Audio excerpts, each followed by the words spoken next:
ಇನ್ನು ಸಿಎಂ ಸಿದ್ದರಾಮಯ್ಯ ವಿರುದ್ಧ ವಾಲ್ಮೀಕಿ ಸಮುದಾಯ ತಿರುಗಿ ಬಿದ್ದಿದೆ. ಎಸ್ಟಿಗೆ ಕುರುಬ ಸಮುದಾಯವನ್ನ ಸೇರಿಸಿದ್ರೆ ಉಗ್ರ ಹೋರಾಟ ಮಾಡ್ತೀವಿ ಅನ್ನೋ ಎಚ್ಚರಿಕೆ ನೀಡಿದ್ದಾರೆ. ಇದರ ಮಧ್ಯೆ ಇಂದು ವೀರಶೈವ ಲಿಂಗಾಯತ ಏಕತಾ ಸಮಾವೇಶಕ್ಕೂ ಕೂಡ ವೇದಿಕೆ ಸಜ್ಜಾಗಿದೆ. ಎಸ್ಟಿ ಪಟ್ಟಿಗೆ ಕುರುಬ ಸಮುದಾಯ ಸೇರಿಸಿದ್ರೆ ಹೋರಾಟ.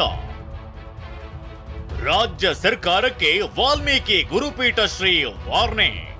ಗೂಂಡ ಮತ್ತು ಕುರುಬ ಅವರೆಲ್ಲರನ್ನೂ ಕೂಡ ಎಸ್ಟಿಗೆ ಸೇರಿಸಬೇಕು ಅಂತ ಹೇಳಿ ಕೇಂದ್ರ ಸರ್ಕಾರಕ್ಕೆ ಶಿಫಾರಸು ಮಾಡಿದ್ದೇನೆ.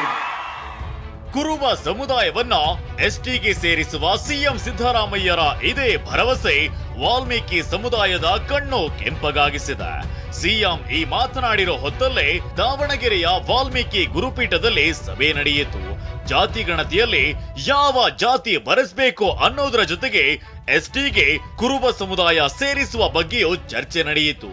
ಸಭೆ ಬಳಿಕ ಮಾತನಾಡಿದ ಪ್ರಸನ್ನಾನಂದಪುರಿ ಸ್ವಾಮೀಜಿ, ಎಸ್ಟಿಗೆ ಕುರುಬ ಸಮುದಾಯ ಸೇರಿಸಿದ್ರೆ ಉಗ್ರ ಹೋರಾಟ ಮಾಡ್ತೀವಿ ಅಂತ ಎಚ್ಚರಿಕೆಯನ್ನ ನೀಡಿದ್ದಾರೆ.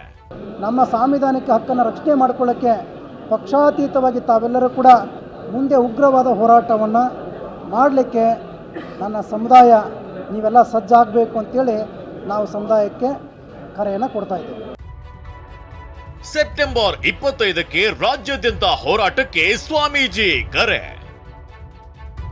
ಎಸ್ಟಿ ಸೇರ್ಪಡೆ ವಿಚಾರ ಅಷ್ಟು ಸುಲಭವಲ್ಲ ಎಂದ ಸಚಿವ ಸತೀಶ್. 2014ರಲ್ಲಿ ನಾಯಕ ತಳವಾರ, ನಾಯಕ ಪರಿಹಾರ ಹೆಸರು ಎಸ್ಟಿಗೆ ಶಿಫಾರಸು ಮಾಡಿದ್ದು ಇದೇ ಸಿದ್ದರಾಮಯ್ಯ. ಆದ್ರೆ ಆ ಸಮುದಾಯದ ಹೆಸರಿನಲ್ಲಿ ಬೇರೆ ಜಾತಿಯವರು ನಕಲಿ ಪ್ರಮಾಣ ಪತ್ರ ಪಡೆದಿದ್ದಾರೆ. ಈಗ ಮತ್ತೆ ಕುರುಬರನ್ನ ಸೇರಿಸ್ತೀವಿ ಅನ್ನೋದು ಆಘಾತಕಾರಿ ಅಂತ ಸ್ವಾಮೀಜಿ ಹೇಳಿದ್ದಾರೆ. ಸೆಪ್ಟೆಂಬರ್ 25ಕ್ಕೆ ರಾಜ್ಯಾದ್ಯಂತ ಹೋರಾಟಕ್ಕೆ ಕರೆ ಕೊಟ್ಟಿದ್ದಾರೆ. ಇನ್ನು ಸಭೆಗೆ ಸಚಿವ ಸತೀಶ್ ಜಾರಕಿಹೊಳಿ ಸೇರಿದಂತೆ ಹಲವು ನಾಯಕರು ಗೈರಾಗಿದ್ರು.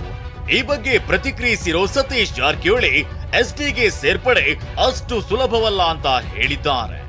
ಎಸ್ಟಿಯಲ್ಲಿ ಸೇರ್ಬೇಕಾದ್ರೆ ಟ್ರೈಬಲ್ ಕ್ಯಾರೆಕ್ಟರ್ ಬೇಕು, ಅದಕ್ಕೆ ಅದಿದ್ರೆ ಮಾತ್ರ ಸೇರಿಸ್ತಾರೆ. ಸರ್ಕಾರ ಶಿಫಾರಸು ಮಾಡ್ತದೆ, ಅವ್ರು ಮಾಡಿದ ತಕ್ಷಣ ಆಗ್ತದೆ ಅಂತ ಹೇಳಲಿಕ್ಕೆ ಆಗೋಲ್ಲ.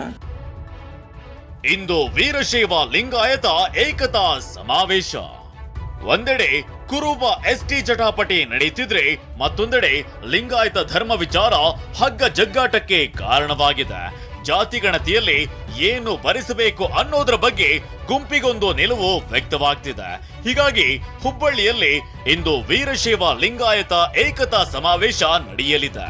ವೀರಶೈವ ಲಿಂಗಾಯತ ಒಂದೇ ಅಂತ ಸಾರಲು ಪಂಚಪೀಠಗಳ ಜಗದ್ಗುರುಗಳು ಭಾಗಿಯಾಗಲಿದ್ದಾರೆ. 1000ಕ್ಕೂ ಅಧಿಕ ಮಠಾಧಿಪತಿಗಳು ಸೇರಲಿದ್ದಾರೆ. ಮಾಜಿ ಸಿಎಂಗಳಾದ ಬಿಎಸ್ವೈ, ಶೆಟ್ಟರ್, ಬೊಮ್ಮಾಯಿ ಕೂಡ ಭಾಗಿಯಾಗುವ ಸಾಧ್ಯತೆ ಇದೆ. ಒಂದೆಡೆ ಕ್ರಿಶ್ಚಿಯನ್ ಧರ್ಮದಲ್ಲಿ ಹಿಂದೂ ಜಾತಿ ವಿವಾದ, ಎಸ್ಟಿಗೆ ಕುರುಬರನ್ನ ಸೇರಿಸುವ ವಿವಾದ, ಲಿಂಗಾಯತ ಸಮುದಾಯಕ್ಕೆ ಏನಂತ ಬರೆಸಬೇಕು ಅನ್ನೋ ವಿಚಾರ, ಹೀಗೆ ರಾಜ್ಯದಲ್ಲಿ ಜಾತಿ ಜ್ವಾಲೆ ಹೊತ್ತಿ ಉರಿಯುತ್ತಿರುವ ಈ ಬೆಂಕಿಗೆ ತಣ್ಣೀರು ಸುರಿಯೋದು ಯಾವಾಗ ಅನ್ನೋದೇ ಸದ್ಯಕ್ಕಿರುವ ಪ್ರಶ್ನೆ. ಹುಬ್ಬಳ್ಳಿಯಿಂದ ಸಂಜಯ್ ಜೊತೆ ಬಸವರಾಜ್ ದೊಡ್ಮನೆ, ಟಿವಿ9 ದಾವಣಗೆರೆ.